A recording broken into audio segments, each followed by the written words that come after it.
Саламатсыздарбы, урматтуу мекендештер. Биз бүгүн онлайн консультациябызды улантабыз. Мен атым Нургуль Каимова, Москва шаарындагы паритет кыймылсыз мүлк маалымат борборунун жетекчиси болом.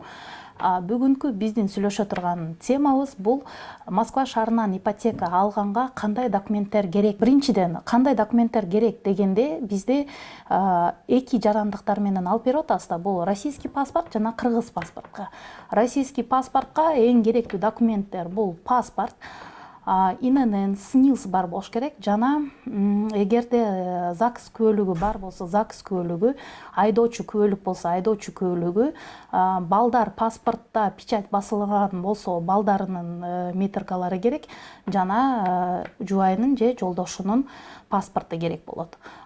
Жумуш иштеген боюнча силер иштеген жериңерден НДФЛ жазып бере турган болсо, ошо НДФЛ справкасын заказ кылышыңар керек жумуштан.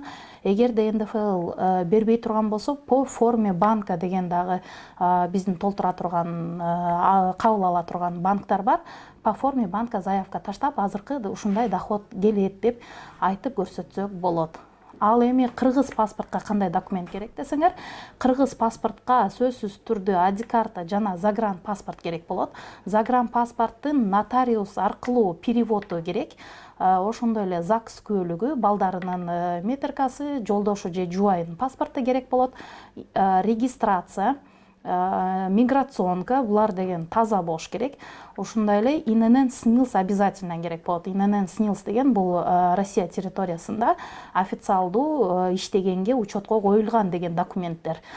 Ошондой эле жумуш боюнча кыргыз паспортко дагы ушундай трудовой договордун негизинде иштеген ишканаңардан маалымат керек болот. НДФЛ жазып беребиз деген болсо, ошо НДФЛ 2 справка заказ кыласыңар.